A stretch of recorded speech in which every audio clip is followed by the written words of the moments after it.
In this recording, we're going to look at how the muscle tissue and the nervous tissue actually work together to see how they interrelate with each other. So we're going to look at how they combine. So how do we get our epithelial tissue that we've been learning about to work perfectly as it can be with the connective tissue that we've also been learning about.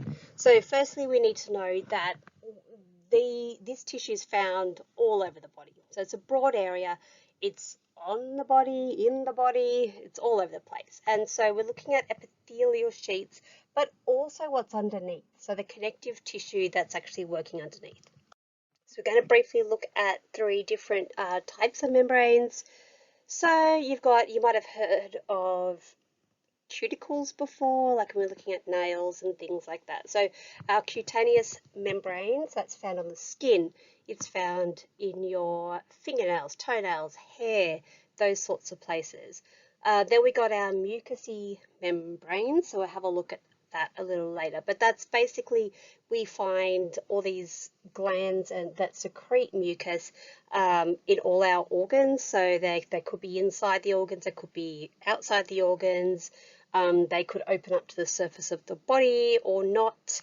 And then usually they're made up of epithelial sheets of tissue cells, and they also have another layer underneath it. So we'll have a look at that later. And then we've got the serous membranes. So these are all the sort of slippery type membranes where we need to have also a mucousy type base there as well. So our simple squamous epithelial, and looking at the areola connective tissue, it also lines any closed cavities. So the peritoneal, the pleural, the pericardial cavities. So we'll have a look at some of those in a minute as well. So we've got some examples here of whereabouts these particular linings or coverings are found in the body. So starting off that first image there, we have the cutaneous membrane. So our skin, basically, like I said before, we got you might have heard of those cuticles before. They usually contain a protein called keratin that keeps our skin hopefully intact and not opening up, our nails strong, our hair strong, that kind of thing. Looking at the second image, so anywhere that there's mucus, and believe me, there is a lot of mucus in the body all over the place. So just a couple of examples here. So you got your mucus in the nose or snot. Then you've got your mucus that's secreted into your mouth. You got mucus in the esophagus. So also, yeah, I guess to help food go down the digestive tract. And then things like the lungs, which is really, really important as far as trying to expel things like viruses and bacteria or things that have lodged in there that shouldn't be. But it can also be the cause of very serious diseases. So something like cystic fibrosis, where we get this buildup of mucus and it gets stuck in the lungs, becomes all sticky. It's quite hard for those people suffering from that disease to actually breathe, and their lifespans are not that long either because of that reason. Then lastly, we've got the serous membranes there. So I mentioned before sort of where they're found. So visceral peritoneum, for example, or two different types of peritoneum. But also, if you're looking at the second image there, you can see the pleura, visceral and parietal. So it's very important in the covering surrounding the heart and the lungs. So pericardium at the bottom, so parietal and visceral pericardium. So anything with cardiac, cardium, all those sort of things to do with the heart. And anytime we see pleura, we're looking at sort of inside and the covering of the lungs. So when we're looking at something like nervous tissue, it is more than just, say, a neuron or the brain or the spinal cord or something like that. We're looking at the attachments, we're looking at the coverings of things like our nerve cells around our brain, neurotransmitters, all those sorts of things as well. So when we look at nervous tissue as it is, so we're looking at passing on messages basically from the outside world. We interpret that in our brain, and then we send out our messages for our response. So we're looking at our internal response to that. So we have our neuromuscular junctions. So this is how we get messages from our nervous system, or our nervous tissue, I should say, to our muscle tissue. So the neuromuscular junction is exactly that. Neuro, looking at nervous system, and muscular, muscles. And then that's a junction there. So what happens is there's a little gap. We have these chemical synapses that basically transmit the information across. So all our information that we interpret in our brain is sent out to the rest of the body via electric impulses. All right, so these impulses go along, they pass via this synapse, this chemical synapse, at this junction, and what that does, hopefully, is innervates our motor neurons, and our motor neurons are the specific neurons that allow us to move, so our muscles to contract, or whatever it is they need to do. So they innervate the motor neuron, which in turn innervates our muscle fibers. So it helps our muscle fibers to contract, relax, that sort of stuff. So they also contain something called a Schwann cell, and these are found around the presynaptic region. So basically we're looking at a covering here. So if we're looking at the tissue itself, we have this region, and it has a surrounding, or it's enveloped around a nerve terminal. So sometimes we don't want the chemical message that we are being sent out to one motor neuron, maybe to move our arm or contract a muscle in our arm. We don't want that then also sent at the same time, or maybe you do, I don't know, to your leg, and then that starts contracting when that's not what you want happening. Okay, so we have to have a nerve terminal there as well. So that will either decide whether or not it wants, because it contains the neurotransmitter, send that neurotransmitter on to the muscle tissue or not. So that synaptic space that the synapse occurs, so we've got this synaptic space is that little gap that's in between the nerve cells. There's a membrane that surrounds that synaptic space. That's called a basement membrane. And then we've got this sarcoplasm. So looking back at muscle tissue and the types of cells that we find in muscle tissue, with the sarcoplasm, they have these little receptors, and what those receptors in the muscle tissue do is pick up the neurotransmitter that's been sent out via the nervous system.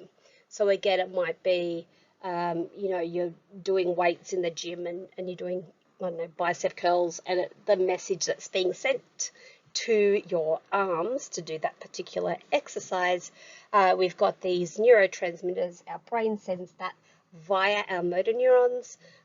It goes across the synaptic cleft, across the junction to the sarcoplasm within the muscle cell. The receptors in the muscle pick up that particular chemical message, and then it performs the function that it's been asked to do, hopefully. So here we've just got a couple of images so you can kind of see the histology. What do they actually look like? How are the different nerve tissues structured? Because we know that every way that our tissues, cells, those sorts of things are structured directly relate to its function. And if something has happened to the function, or to the structure, I should say, it's going to affect the function, either positively or negatively. So we have around our nervous tissue, we've got supporting cells. We also have connective tissue as well. And that connective tissue contains the blood vessels. The blood vessels are where we get things like our hormones and, those sorts of things carried around the body as well. So the first one, first image, so we've got A, so we can see these axon branches. So we have these striations there, so it's our muscle fiber. We're looking at skeletal muscle in image A, and you can see hopefully the branches where the arrows are sort of pointing to, branching out there, of the axons that are coming in from the nervous system. So that's where we're going to see these neuromuscular junctions.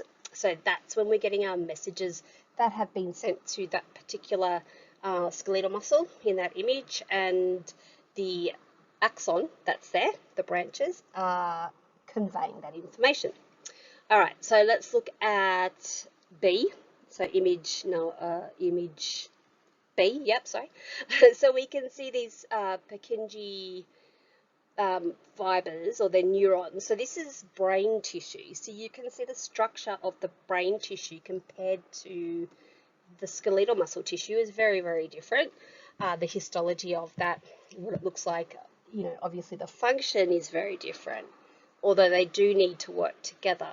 So they are a different type of neuron, specifically in the cerebellum, to carry out the function of that. C, going down to C here, that's our motor neurons. So these are found in abundance in our spinal cord.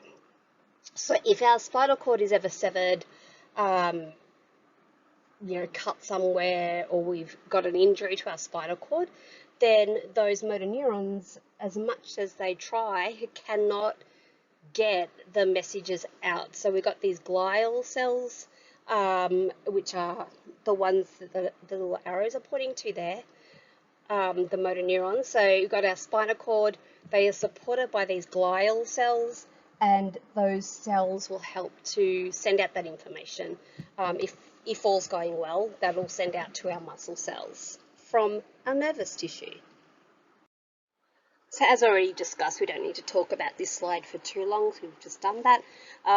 But the main function, I guess, if the structure is all good, is to get our electrical signals, so our chemical messages, from our sensory receptors that come from our environment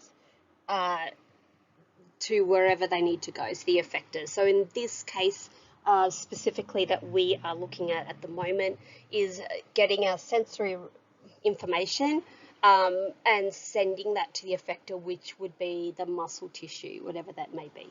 So it's found primarily in our brain, or always in our brain, except for the nerves. So they get a branch out. So we have our brain that is connected to the spinal cord, and then the spinal cord is then connected to a series of nerves. And then they will basically send those out. So supporting cells and our neurons as well, to get that information where it needs to go. Okay, so moving on to our muscle tissue, we'll start off with looking at possibly the skeletal muscle, I would say. So we have our skeletal, we have our cardiac muscle, and we have our smooth muscle. Having a look at the image there, that can be actually used in all three muscle types.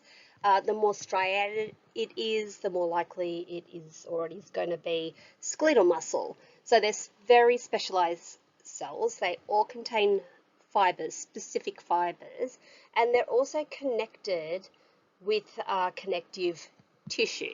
So connective tissue, remember, is part of our, connective tissue, bone, that sort of thing carried in there.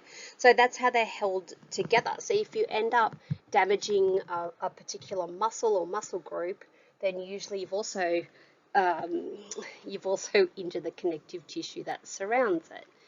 So looking at this, it's contractile. That's the main, I guess, structural component we need to look at, is that it's contractile.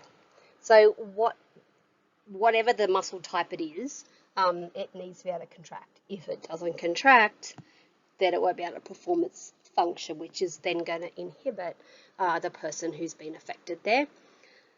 So it looks at voluntary and involuntary actions, and it's very important to use a variety of these proteins. So the contractile proteins, So basically, and this is kind of cool if we start to look at a little bit of the biochemistry that goes into our muscle contraction, and why something like nutrition is so important with professional athletes and things like that. So they're actually getting their bodies to fire, literally fire,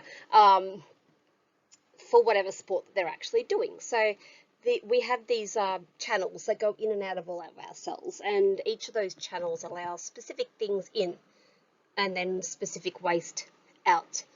So you don't have all these types of substances trying to get into the same spot on the cell. So one thing that's really important for our muscle contraction is actually sodium. So sodium we might know as salt, table salt. You know, we get our sodium supply, and we have heard a lot nutritionally, which changes all the time, by the way, so you need to be updated constantly with what people are finding out with nutrition and sports nutrition and just daily functioning of nutrition.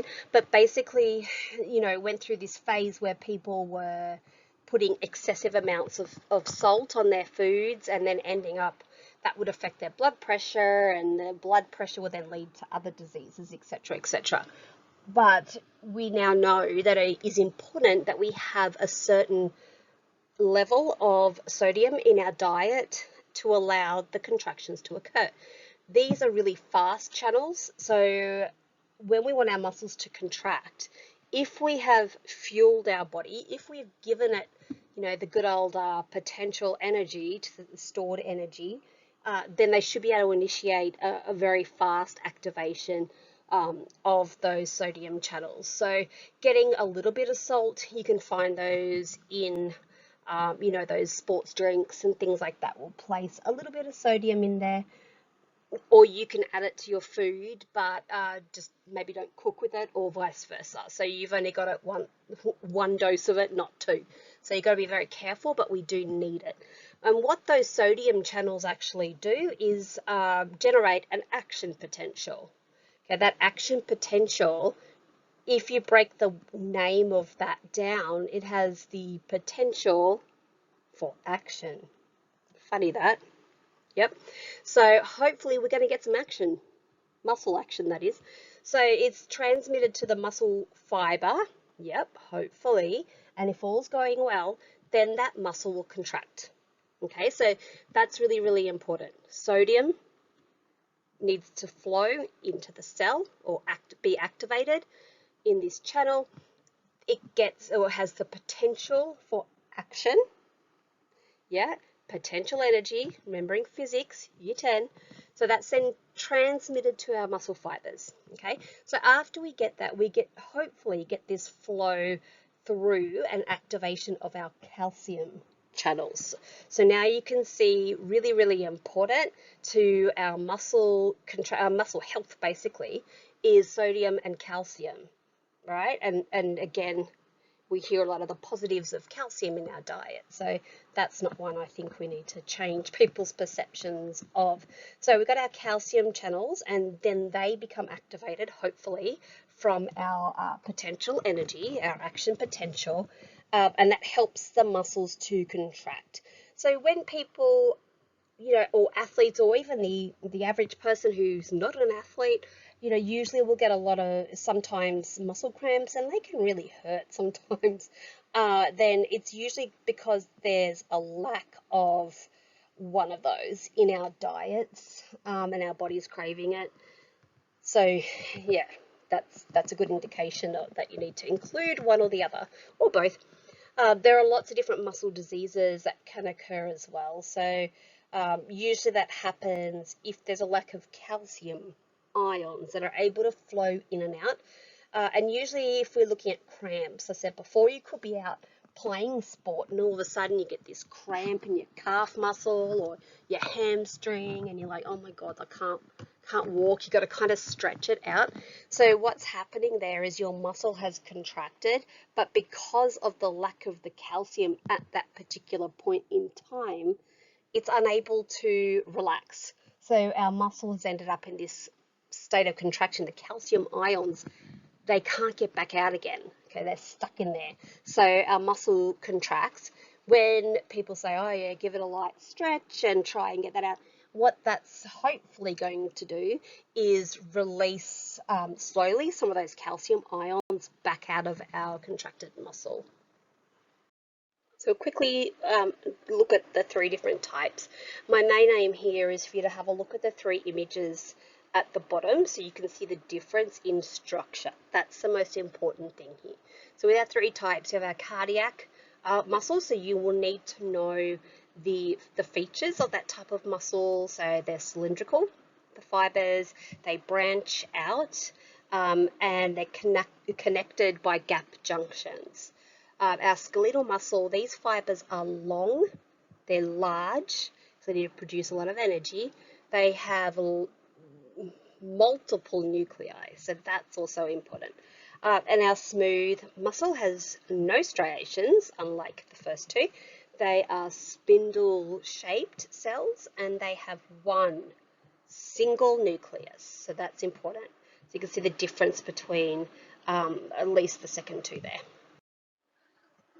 And mitochondria, if you want to have a look at that on its own and you want to look at the biochemistry behind mitochondria, it's pretty fascinating actually. So if you choose to study this further and you actually get to study mitochondria and all the biochem that goes on within our cells, then the mitochondria is one of the things you'll be really studying. So you may have heard of the Krebs cycle or the citric acid cycle. So yep, everyone's favorite cycle to learn when we're looking at energy production. So whether it's exercise science or medicine or human biology, whatever it is, there's a lot of biochem that goes on here. So they generate, hopefully, large quantities of energy. Okay, again, we're back to our energy again. So before we had our potential energy, which is our stored energy, and we wanted to try and get that to become usable energy or kinetic energy. So we want that in the form of ATP. Okay, so that's going to be our kinetic energy. So it's adenosine triphosphate. Okay, we'll have a look at that. So then another thing with mitochondria, I mentioned before that we have the calcium channels as well. That's because our mitochondria store calcium. Calcium is really, really important for signaling, cell signaling. It's important in helping muscle contraction, which again leads to generating heat in our body. It mediates our cell growth and death.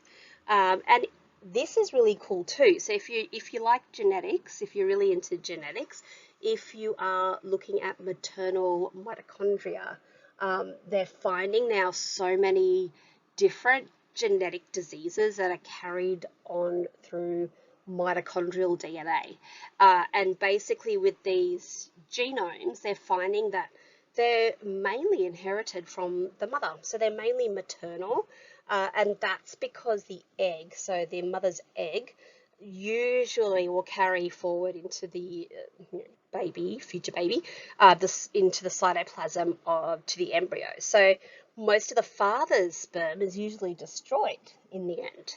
So mitochondrial DNA, they're finding now that they're able to solve a lot of cold cases in forensic science by looking at mitochondrial DNA.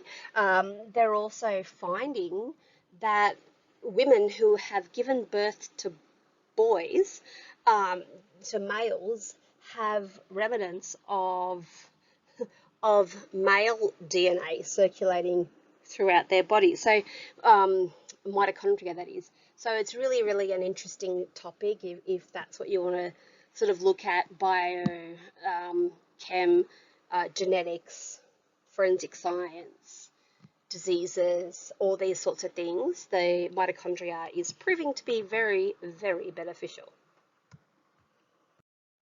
Moving on now to, or continuing I should say, with our skeletal muscle, because there's a lot of mitochondria in our skeletal and cardiac muscle. Of course, they need to contract and relax a lot, like constantly all day. So they're innervated, basically they need a message that's been sent there. So whether it's voluntary or involuntary, at this point, looking at skeletal muscle, a lot of that is voluntary. muscle cells. So they do exhibit fatigue, and they do that because they have high energy requirements. So if we are not fueling our body, if we are not providing our body the nutrition and the fuel that is going to allow us to have energy, they're going to fatigue, which is why if you've done a hard exercise session or whatever that may be, played hard sport, dance, any of that sort of stuff, the muscles that you're using are going to become fatigued until we replace the energy for them, that potential energy. So they're striated muscles, so they generate contraction, force, movement. There's a lot of physics that's coming in here. Hopefully you can see that. They're highly organized. They're very, very organized. And they have these bundles of fibers. So anything with MYO,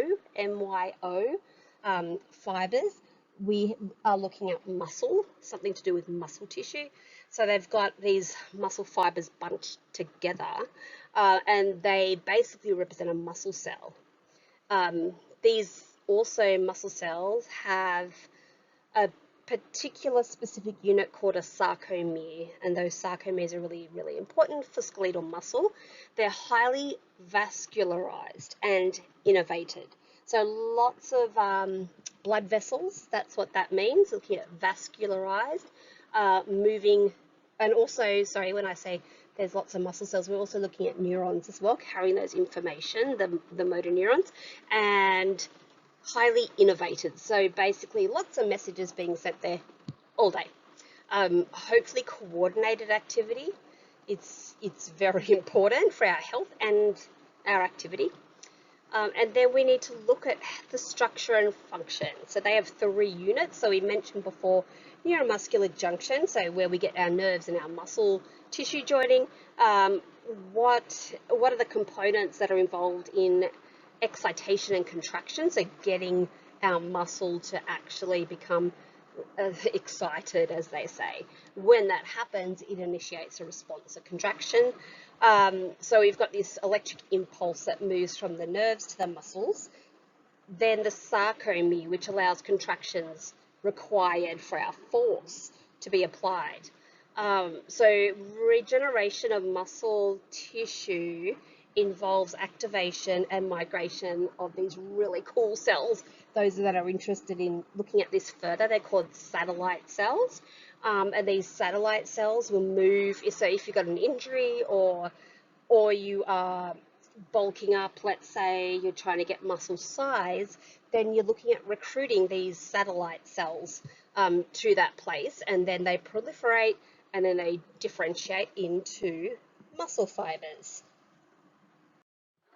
Looking at what happens if things go wrong, if we have something that disrupts our skeletal muscle structure, then it's going to affect its function. And so we can see a lot of diseases and things that are linked in to our muscle, our skeletal muscle. So muscular dystrophy is something you may have heard of. There's a few different types of muscular dystrophy. Basically, just to summarize in a very general sense, it causes a lot of muscle weakness, degeneration of our skeletal muscle, so it starts to not only weaken but also to break down. And then we've got things like motor neurone disease. In America they say ALS, we say MND here, where our motor neurons are not able to send the messages across into our skeletal muscle to move. Some of these are genetic, so some are sporadic, so they're just going to appear. Some are autoimmune, where the body just attacks itself, or cancerous. So you could also have injuries as well. So overuse injuries, you may have had an infection of some sort that has affected the structure of the muscle, or some kind of medication may also have affected it in some way. Moving into our cardiac muscle here. So basically the function of our cardiac muscle is to propel blood around the body. So take it in, needs to get rid of waste, which includes carbon dioxide and whatnot, also to gather more oxygen, and it sends that through the circulatory system. So we're looking at the structure again of the cells and the tissue itself, the cells are branching so they can actually reach everywhere in our body. They only have a single nucleus, and they're intercalated discs. So the actual shape of the cells are a disc shape, and they're found throughout the wall, obviously, of the heart. So they're self-stimulating, so they're involuntary, basically. They are non-fatiguing, if all's going well. They also have an intermediate energy requirement. So unlike the skeletal muscle that does fatigue, these ones do not fatigue, hopefully. All right, so again with cardiac muscle, things can go wrong, obviously. There are lots of different diseases that can occur through cardiovascular disease. For example, could be something like cardiomyopathy, which is something that is quite common, in relation to other diseases. So it's when our heart muscles, so the tissue and the cells, they become enlarged. Okay, so when they become enlarged or inflamed, it makes it harder for the heart to actually pump the blood around the body.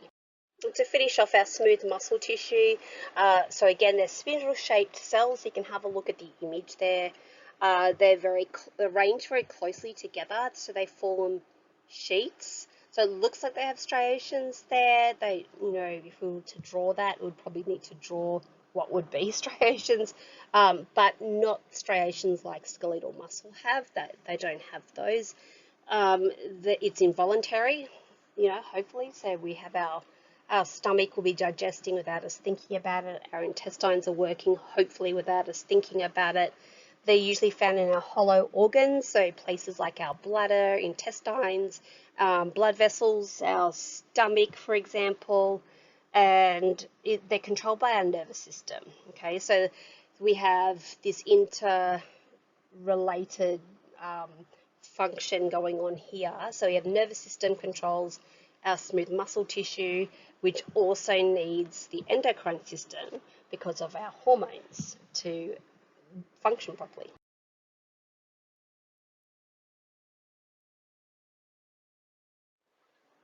All right, the last couple of slides here, we're going to quickly look at our epithelial tissue here, so we can see how the epithelial tissue then works together with our muscle and our nervous tissue. So looking at glands in particular, so they're what's needed. So they're basically a functional unit, so that's what their role is. So they usually work together, and then they release a specific product. They don't necessarily make that product, but they release that product into either a duct in our body somewhere or directly into our bloodstream to help us function. So there are two types of glands that we need to know about. So we have exocrine glands and endocrine glands. So the difference between the two, so the exocrine glands secrete substances into a system in our body of ducts. Okay, so it secretes exo into a system of ducts that then goes to the surface of epithelial tissue. And then we have our endocrine glands, and they will stay inside the body. So exo ends up on the surface of our epithelial tissue, so it can end up on the outside of our body. Exo out, endo in, enter. So endocrine glands usually will secrete their products, like hormones, directly into the bloodstream. Just quickly looking at a couple of the exocrine glands. So the goblet, my favorite of the glands, are the goblet cells, which are like mucus basically. So your snot and your saliva and things like that. So they're found in many organs. And they have a lot of functions basically. Their secretions allow a lot of functions. So we have the serous cells. So they secrete, hopefully, if all's well with your diet, isotonic fluids, which is a bunch of proteins, such as enzymes, and they make up our salivary glands, for example. So we have salivary amylase, which is an enzyme that we have, hopefully, to start breaking down carbohydrates when we eat them. It happens in our mouth. And then we have our sebaceous glands, which are the smelly ones. So sebaceous glands, so they're all around the body, especially on the face. So, if we get sweaty, our scalp within the groin area and also the armpits. But one thing to note there is that they're usually parts of the body that get quite hot quite quickly because we're trying to expel, the body's trying to expel heat when we exercise. So looking at those sorts of places, you can see where most of those goblet cells are found, or the sebaceous glands, I should say, are in the parts of the body that get very, very hot and sweaty for that reason. They're trying to cool the body down. So our skin has a bunch of exocrine glands, so our sweat glands, as I said before, which are found nearly every external body surface. So things like sweat. Now sweat has little to no oil that's contained within it, but the sebaceous glands, which we find a lot of on our scalp, for example, secrete sebum, which is very oily. So you may have, when you see ads on TV for shampoo, for example, and they'll say, do you have an oily scalp or a dry scalp? So what they're basically saying is, do you secrete a lot of sebum, therefore have quite oily hair? Because people are different and some are going to excrete more than others. So that's what they're talking about, looking at neutralizing that. So the products within the shampoo, hopefully, will do what they say they're going to do. So, like I said before, salivary glands are also found in our stomach, our pancreas, duodenum, in the breast when people are lactating. So they're found in places where we need to have a lot of, let's say, excretions of whatever they are. So finishing off the last one here, have a quick peek at endocrine glands. So these glands are ductless and they release all our hormones. And we need our hormones to remain in the body, of course. So they're released directly into the bloodstream. They're released as chemicals, and these chemicals will then send a specific message. What that message will then do, hopefully, is maintain homeostasis. So things like our metabolism needs hormones, our reproductive system, hormones. We're going to learn more about reproductive system in semester 2, but that's just to name a few.